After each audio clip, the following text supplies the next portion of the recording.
Praise the Lord. आज के Bible मनन का विषय है पवित्र शास्त्र में परमेश्वर का राज्य किसे कहा गया है। जब हम प्रभु यीशु मसीह के नाम को, जो सब नामों में सर्वश्रेष्ठ है और जो आदर और महिमा के योग्य है, उसे हम अपने जीवन में ऊंचा उठाते हैं, अपने जीवन में उस नाम की महिमा करते हैं, तो हम पिता परमेश्वर का नाम पवित्र मानते हैं, क्योंकि उसी नाम में परमेश्वर ने हमसे मेल किया और उसी नाम में हमारा उद्धार होता है। और जैसे पिता की मर्जी स्वर्ग में पूरी होती है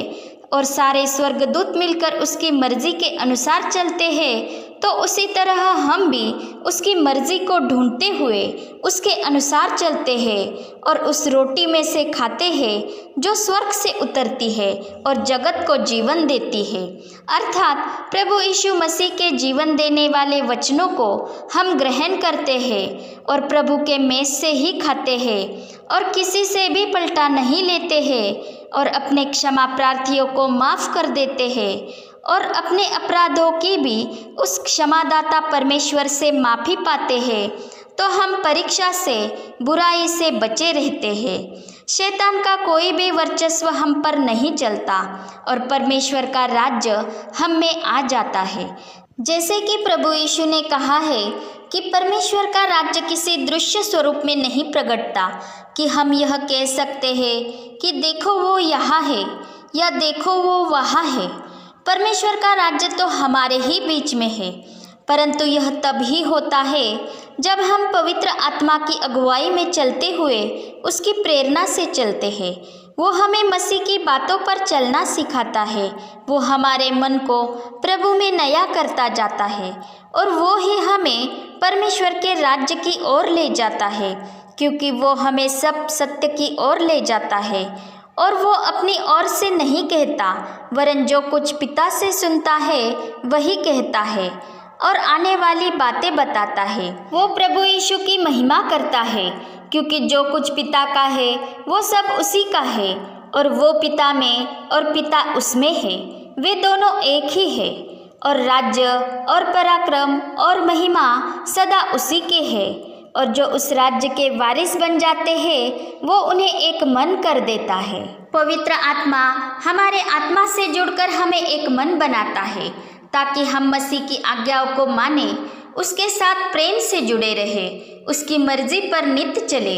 और आपस में भी प्रेम से चले और परमेश्वर का राज्य हमारे बीच आए और वो राज्य बढ़ता जाए, क्योंकि परमेश्वर का राज्य उस राई के दाने के समान है जो सब बीजों से छोटा तो है, पर जब उसे बोया जाता है और जब वो बढ़ता जाता है तब वो सब साग पात से बड़ा होता है और ऐसा बड़ा वृक्ष हो जाता है कि आकाश के पंछी आकर उसकी डालियों पर बसेरा करते हैं। और हम देखते हैं कि जब प्रेरितों पर पवित्र आत्मा उतरा और वे आत्मा से भर गए थे, तो यहूदियों के डर से यीशु का 3 बार इनकार करने वाले पतरस ने पवित्र आत्मा के सामर्थ से निडर होकर यहूदियों के सामने यीशु मसीह की गवाही दी, उन्हें जीवन का मार्ग बताया और ऐसा सामर्थ्यशाली प्रचार किया कि सुनने वालों के हृदय छिद गए। यहूदियों में से बहुतों ने उसका वचन ग्रहण किया और बपतिस्मा लिया और उसी दिन 3000 मनुष्यों के लगभग उनमें मिल गए थे। पवित्र आत्मा की अगुवाई में चलने के कारण ही सब प्रेरित प्रतिदिन एक मन होकर मंदिर में इकट्ठे होते थे और घर घर रोटी तोड़ते हुए आनंद और मन की सीधाई से भोजन किया करते थे और परमेश्वर की स्तुति करते थे और सब लोग उनसे प्रसन्न थे और जो उद्धार पाते थे उनको प्रभु प्रतिदिन उनमें मिला देता था, क्योंकि परमेश्वर का राज्य खाने पीने में नहीं वरन धार्मिकता, मिलाप और पवित्र आत्मा के द्वारा प्राप्त होने वाला आनंद इसमें है। और जो कोई इस रीति से मसीह की सेवा करता है वो परमेश्वर को भाता है और वो मनुष्यों में भी ग्रहण योग्य ठहरता है,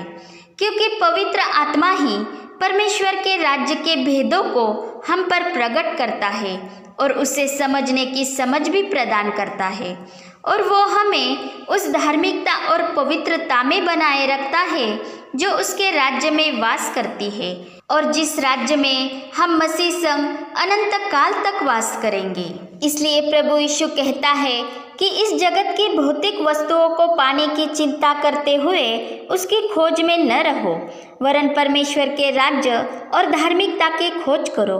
तो ये सब वस्तुएं भी तुम्हें मिल जाएंगी। क्योंकि जो भौतिक वस्तुओं की लालसा करता है और उसी की खोज में रहता है, वो इस भौतिक शरीर की चिंता करता है जो विनाशी है, और हम जानते हैं कि इस भौतिक देह को परमेश्वर के राज्य की मीरास प्राप्त नहीं होगी, परंतु उस स्वर्गीय देह को प्राप्त होगी जो उस मनुष्य के प्रतिरूप में होगी जो स्वर्ग से उतरा, अर्थात प्रभु यीशु मसीह, जो मानव रूप को धर के इस जगत में आया था। इसलिए कुलुसियों 3:1 में कहा गया है कि जब तुम मसीह के साथ जिलाए गए हो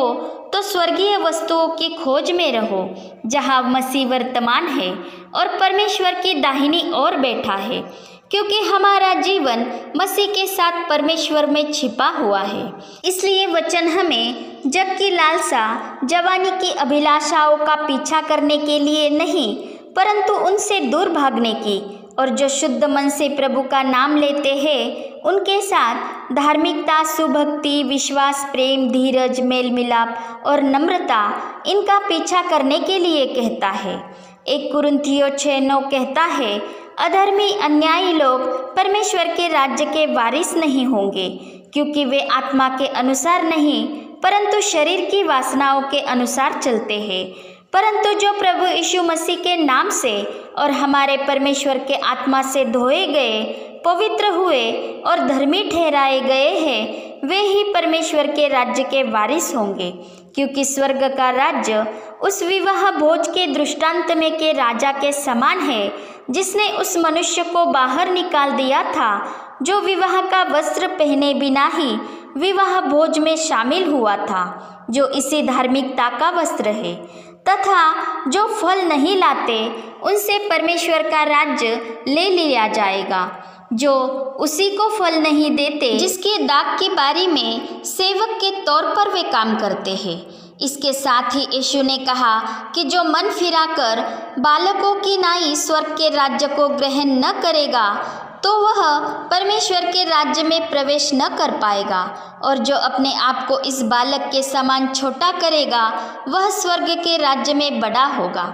तथा जो स्वर्ग के पिता की इच्छा पर चलते हैं वे उसके राज्य के वारिस बन जाते हैं, क्योंकि उनका यीशु से नाता जुड़ जाता है। और जो मसीह से जुड़कर जीवन जिएंगे और उसी में मरेंगे, वे ही उसके राज्य में वास करेंगे। जो यीशु मसीह को प्रगट में कबूल करते हैं और परमेश्वर के आत्मा के सामर्थ को जानते हैं, उसका अंगीकार करते हैं, तो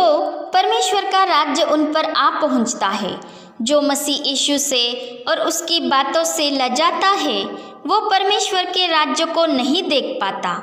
क्योंकि जो प्रभु यीशु को अनुकूल नहीं वो उसके विरोध में होता है। परंतु परमेश्वर का राज्य उन्हीं का है जो धार्मिकता के कारण सताए जाते हैं तो भी डटे रहते हैं और वे आशीषित होते हैं। उन्हें स्वर्ग में बड़ा प्रतिफल है। जो मन में दीन है, परमेश्वर का राज्य उन्हीं का है। जो अपने मन को शुद्ध बनाए रखते हैं वे परमेश्वर को देखेंगे, अर्थात उसके राज्य को देखेंगे। जो परमेश्वर के राज्य के संतान होते हैं वे अच्छे बीज के समान होते हैं, जो प्रभु यीशु के द्वारा इस जगत रूपी खेती में बोए जाते हैं और जंगली पौधों के बीच रहते हुए भी उगते हैं, अर्थात दुष्टों के बीच रहते हुए भी बढ़ते जाते हैं और फसल लाते हैं, जिन्हें जगत के अंत में खत्ते में अर्थात परमेश्वर के राज्य में इकट्ठा किया जाएगा।